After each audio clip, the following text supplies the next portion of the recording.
Hey, I'm Steve. Welcome to the podcast today, Stuff with Steve. And I'm Steve. And I'm Kaleea. All right. Hey, Kaleea, I know we've been talking about different things in the podcast, but what's up for today? What are we going to talk about? Yeah, actually today I have a super simple topic, softball, not controversial at all. We're going to be talking about the sexual revolution of the 60s and 70s. I was barely in elementary school in the 60s. So, Okay. Yeah. So, maybe not much from then. Not much, just stories I've heard. Yeah, okay. And I did go to high school in the late 70s, so okay. I can... Yeah, tell us a little bit about what it was like to be a child of the 70s. Well, first of all, I grew up in the middle of nowhere on a farm, so I was a little bit secluded from the 1970s, but it was the rock and roll, hard kind of music. Yeah. Sex, drugs, and rock and roll was a phrase used, and so abortion had just become legalized in 74? Yeah. And some of those things. Mm-hmm. Yeah, so that's, and then it was talked about a lot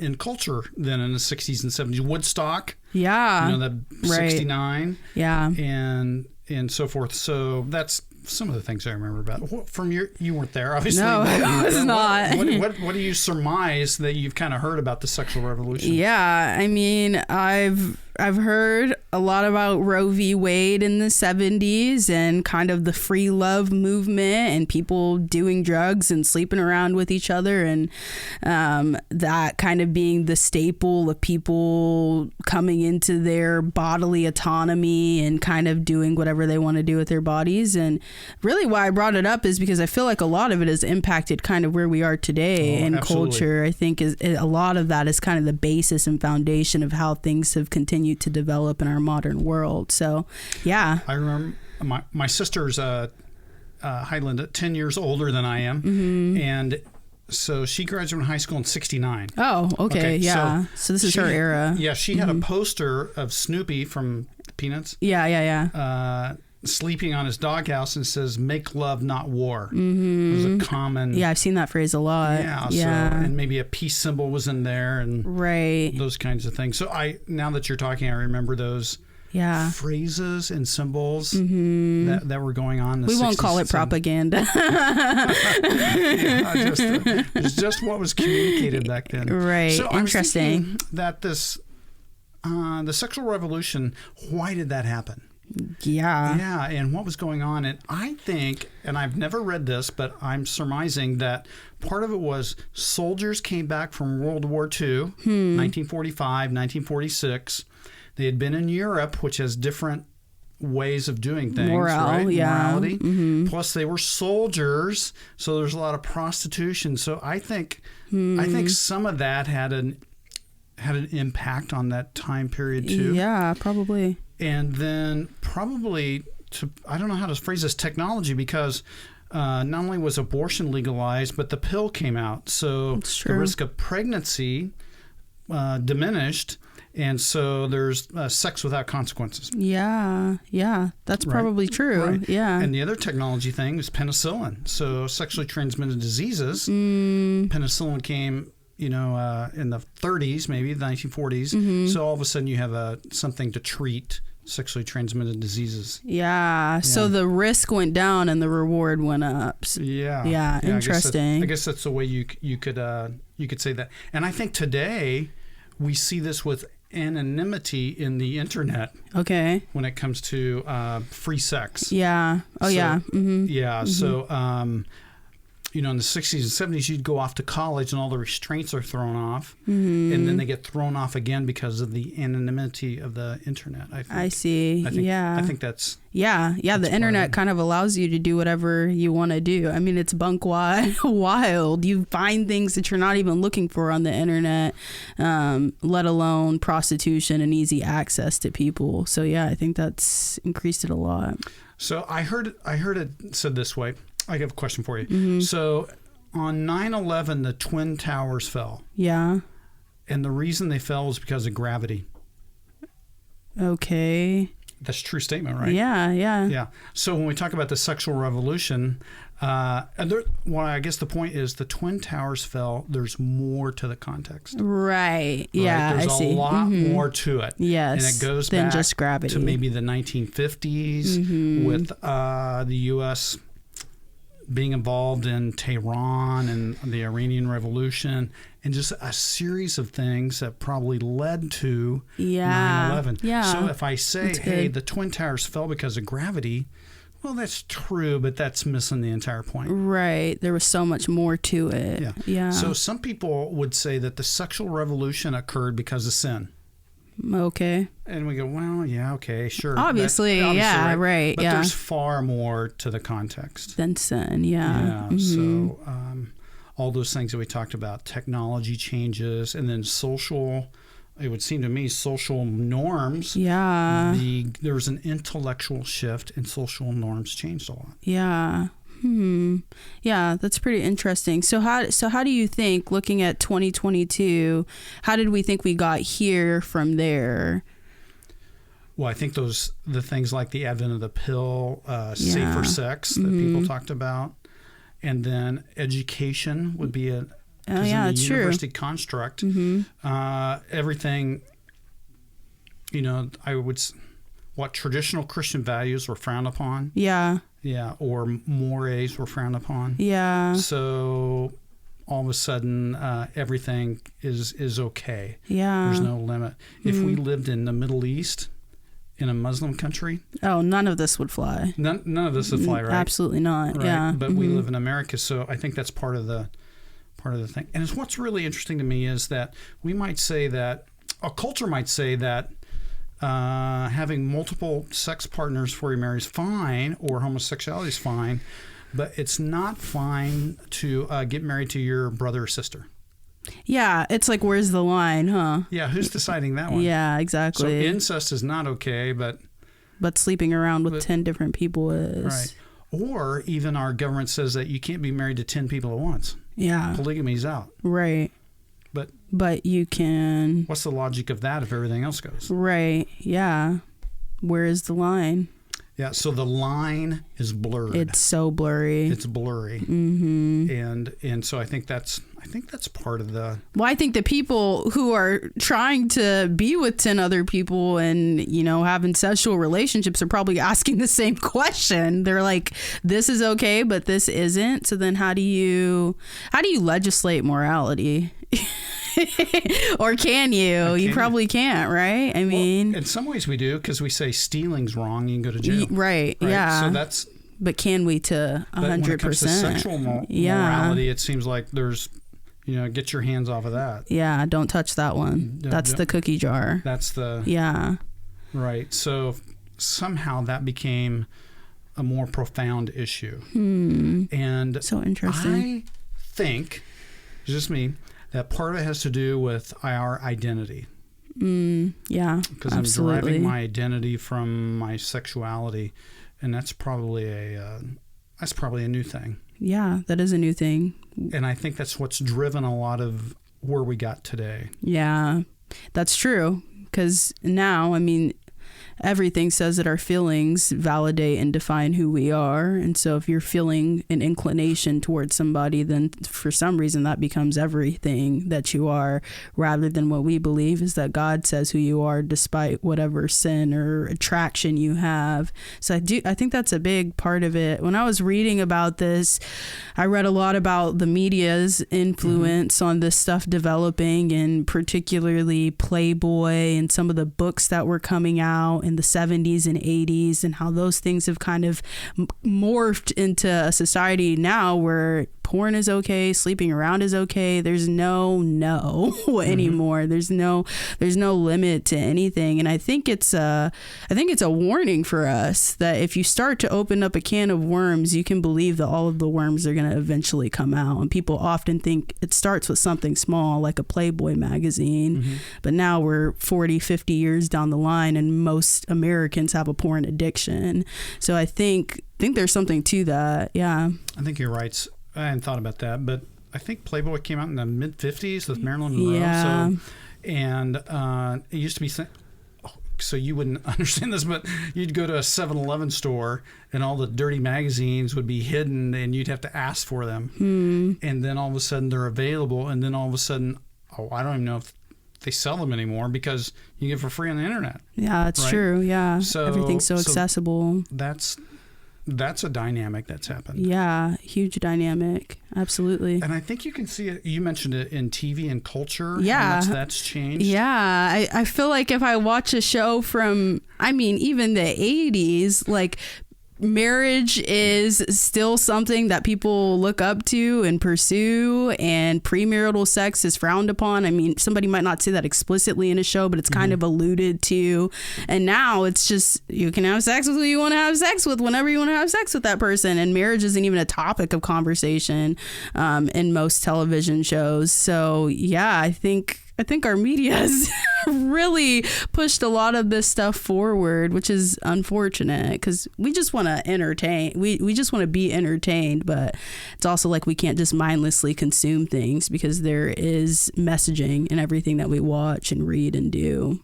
Okay, so you mentioned TV in the 80s, Yeah. so I'm very familiar with that era. Yeah. But the television from the 50s and 60s, they would not show a husband and wife together. Yeah, that's insane. Yeah, they had that, That's crazy. Or I know like some shows had 2 separate beds for a husband and a wife, right? Yeah, crazy. Yeah, so that's, we've come a long ways from that. Yeah. It's just, so one of the things that I think people philosophically think is, I have a right to be happy.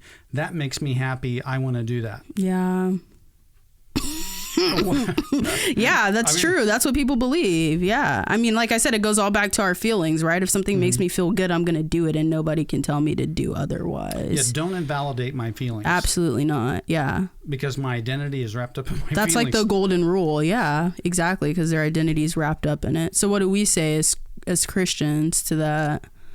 Oh, that's it. Well, one thing we can say is God has a design for relationships, and this is the design, right? And it's for our happiness and good. And other avenues have consequences. Yeah. And maybe to a person they're unintended consequences, but you have to live with, maybe guilt or regret or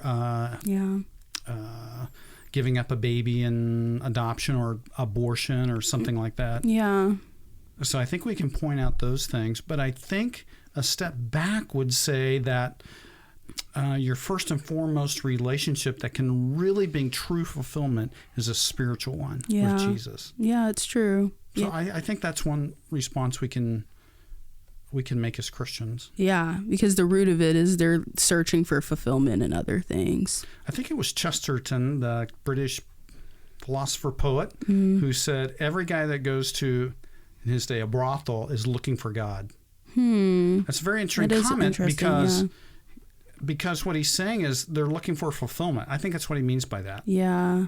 And so they're just looking to the wrong person or the wrong place. Wrong places. Yeah. Yeah. What would you say to young people today who feel like they're embarking another kind of sexual revolution, and how do we navigate that, especially as young believers? Wow. That is a softball question. Anything harder? Sorry. Yeah, I think we encourage.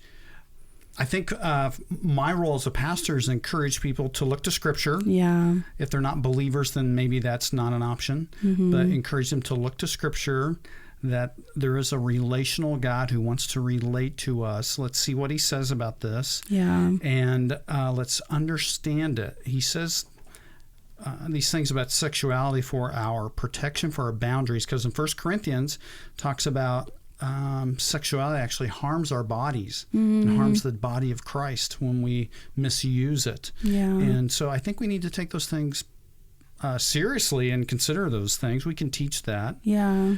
And I think we do need to teach. So I think that's one thing we can do. We can teach about these topics. Yeah, absolutely. I think that's good. I think transparency is key. Yeah. So what do you asked the question, but what else would you say?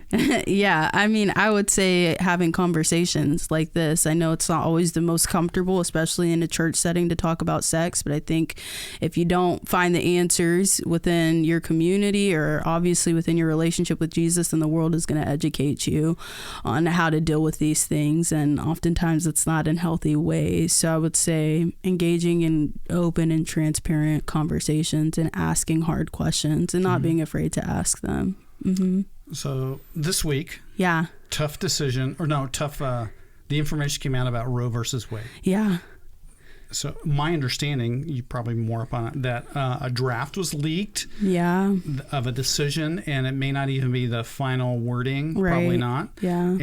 But it looks like they're going to, in some shape or fashion, overturn Roe versus Wade and throw it back to the states for the state legislatures to decide, make it a political issue, not a legal issue. Yeah. But I don't even know that part for sure, but that's probably something like that. Yeah, I mean, that's what I've read too, that the ultimate decision won't come out until June or July, but there was a leakage that they're planning to overturn. Yeah. So you and I did a podcast a while back about Roe versus Wade. Yeah.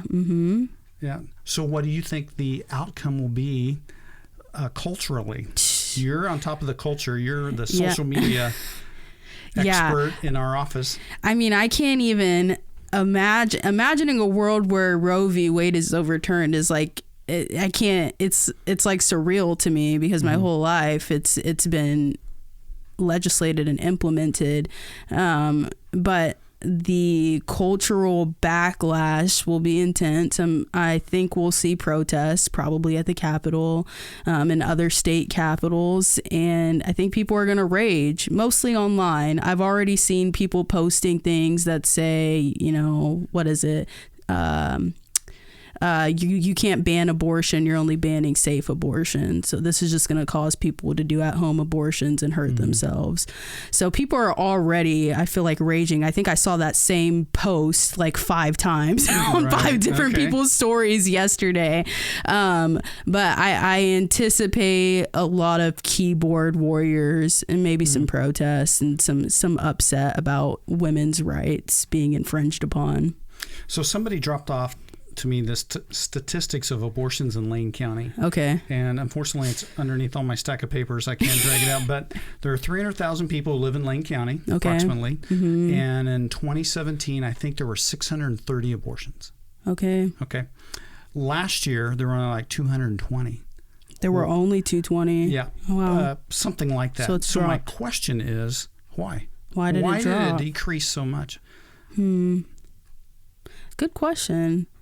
I thought it was. I didn't know the answer. I don't know the answer. Yeah, maybe people are using contraception more or more wisely. I have no idea how that's being impacted. That's interesting, though. That's what I thought. And and I'm pro-life, and I'm just wondering how this is all going to play out in our culture. Yeah, I think people are going to be upset. People are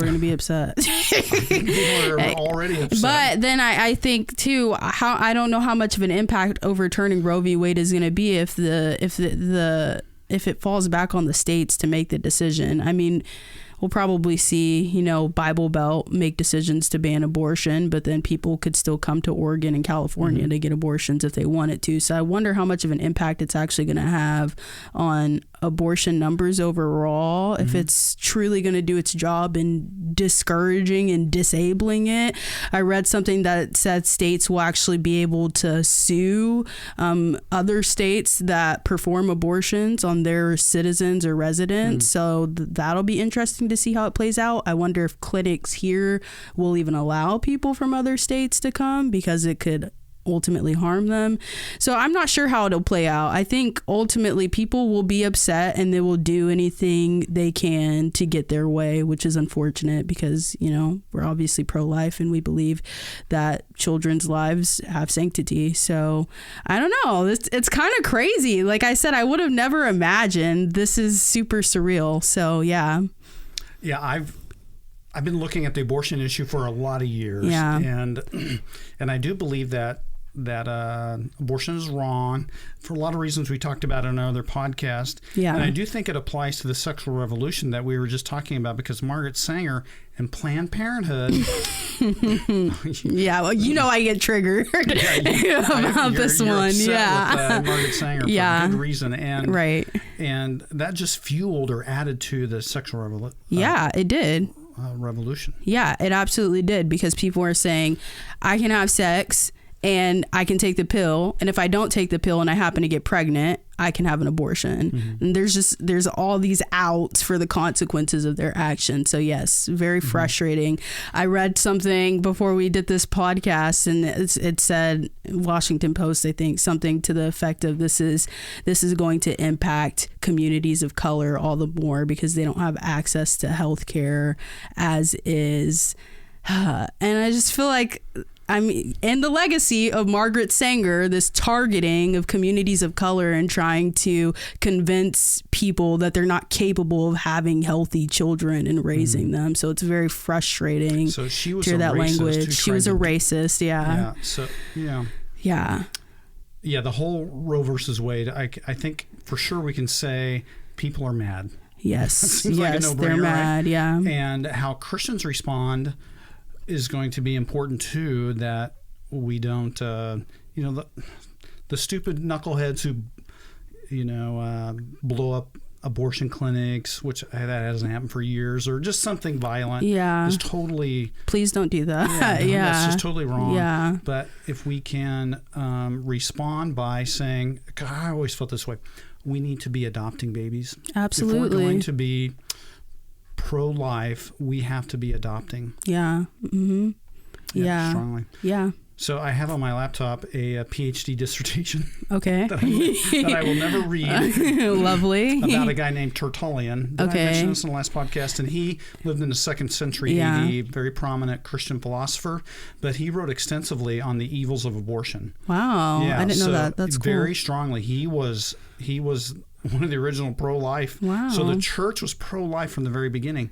And if people didn't want a baby, they'd leave it out to die in the elements, and Christians scooped them up and took care of them and loved them and raised children. And so it bothers me slightly that some people might be strongly pro-life, but yet not inclined to be helpful when it comes to adoption. Yeah. So, the 75-year-old person probably not going to adopt a baby, so I get that, but maybe they can help somebody else who's going to who's going to do that, right? Yeah, and that's something we can do, or providing a home for people who are pregnant and single and need some help. Yeah. That too. Or partnering with organizations like CAFA to do that. Yeah. Exactly. So I think that's an important aspect of this too. Yeah. I absolutely think Christians need to be on the front lines. It's not good to look like a hypocrite, especially to the world, because they'll use it against us. I think the other part of that is the world criticizes Christians for our pro-life position, but a lot of the time has no idea about the history of the Christian church and Tertullian, and the fact that we made the first orphanages and institutions and invited people, babies and children, into our lives. I think Christians are the primary demographic of adopters in this country. And so there's a lot of information that people don't quite pay attention to when they're making the argument against Christians about how we need to be on the front lines. Oftentimes we are. We are. And we do care about children. So I wish that was something people knew more. Well, maybe as this Roe versus Wade comes back up. Yeah. It's not going to go away. Absolutely not. We can revisit it in future podcasts. Yeah, maybe in June or July. As we get to know more about it. Yeah. Okay. Well, did we I think we beat it to death. Yeah. Okay. Hey, I'm glad that everyone's listening to the podcast. Thank you, Kaleea, for being just a great sounding board for me. Yeah, no problem. And just participating with me. So thank you. Yeah, of course. Okay. Thanks for having me. Yep. Grace and peace to you, all of you.